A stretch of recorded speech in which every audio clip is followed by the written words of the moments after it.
Hello, my dear children. I hope you all are extremely fit and fine and enjoying your online classes.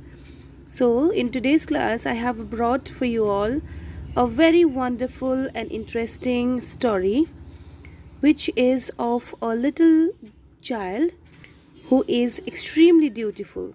Her name is Smita Singh. So, we are going to read out her story and let's see what are the moral values that we learn from this particular story. Children, I'll read the story from Smita's point of view. Therefore, listen to it attentively so that you can answer the questions which are asked in the classroom. Let's begin. The title of the story is Mom's Dutiful Child. As soon as the door of the operating room opened, Dad, Uncle, and I walked into it quickly. Mom lay in the bed. She closed her two bright, piercing eyes tightly.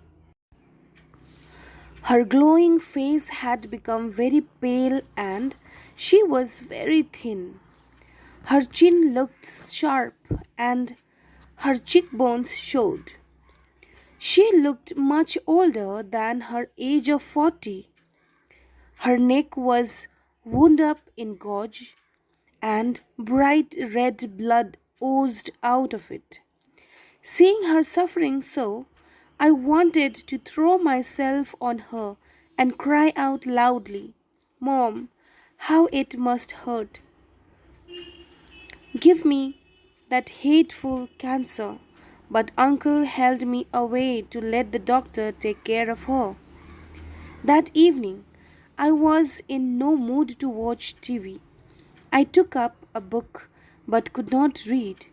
I felt worried about Mom and kept thinking what I could do for her.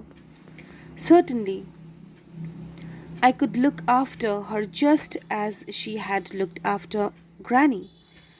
Granny had lived with us before she died. She was in her 70s and in poor health.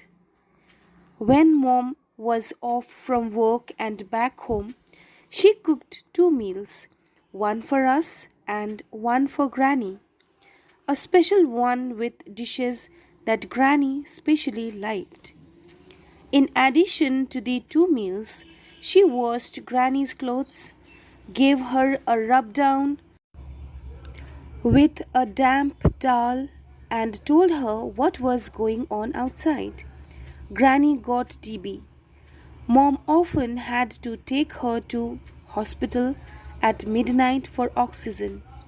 No matter whether there were cold winds or pouring rain, Dad and Mom never delayed taking her to the hospital. Once Granny wrenched her ankle, Mom took her to the hospital by bicycle. The road was icy and people walked very carefully for fear of slipping. It was very hard for Mom to push the bicycle along the road.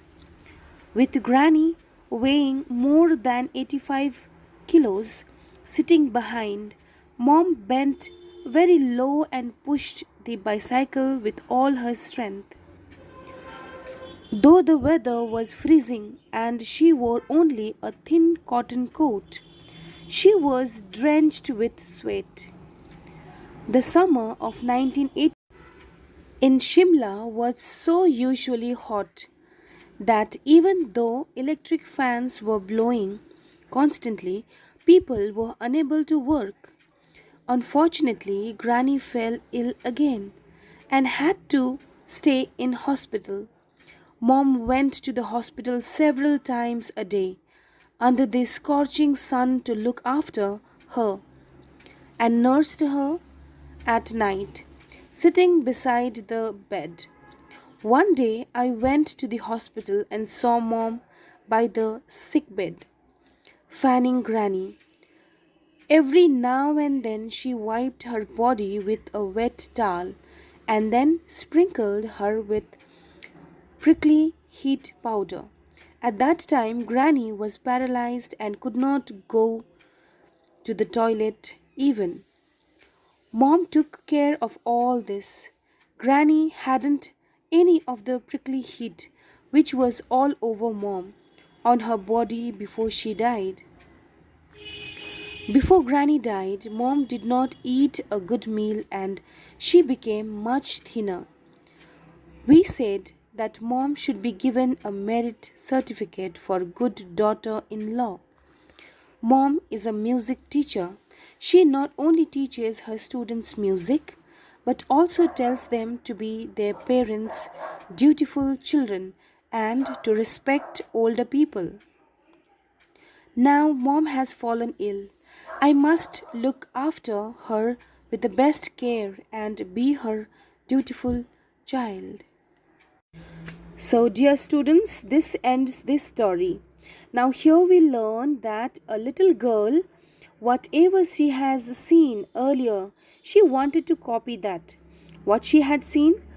She had seen her mother doing everything for Granny. Okay, grandmother.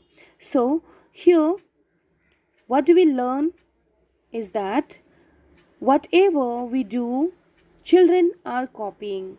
So elderly people must think twice before doing anything.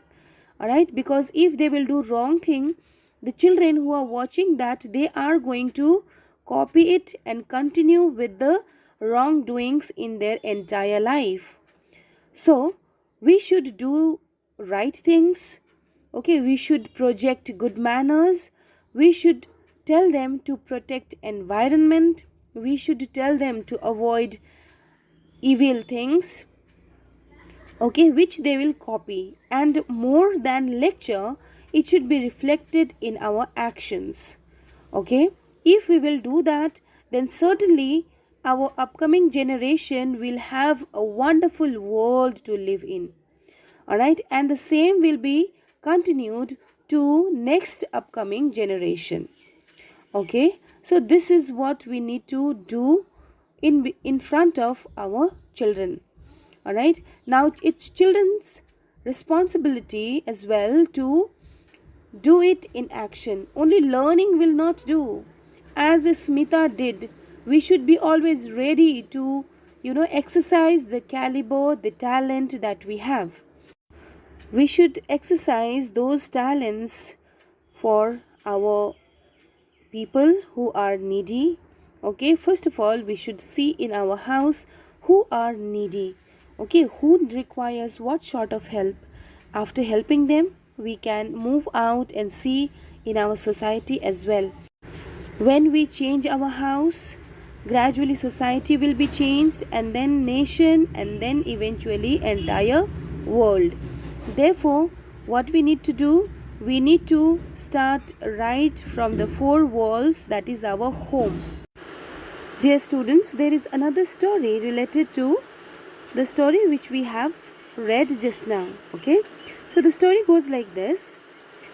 Parent of a child had taken their parents, okay, for throwing out of their homes so that they can die and they can do away with parents. All right, and along with them the child was also taken. Okay, child also went along with his mother and father, who had taken that child's grandfather and grandmother for throwing away from the mountain. But before throwing, the child said few lines which changed the mind of father. What was that? Let me tell you. The child said, Papa, please don't throw this basket which carries your parents or my grandparents. Okay, because I need the same basket to throw both of you when I become young. Alright, so after listening to this, the father became so much sad and he understood what was the wrong thing that he was doing. Therefore, he came back along with his parents. So, children here, because of the intelligence and love of a child towards his grandparents, they were saved. Alright, so what we learn from here is that whatever child sees, they implement in their day to day life as well. Therefore, we need to be very much careful. Okay, so I have discussed a lot of things. I hope you will ingrain all those things in your life as well. By saying this, I take leave from you all. We will meet in our next video, which will have few more moral lessons. Okay, so till then we meet. Take utter care of yourselves, children, and have a good day. Thank you.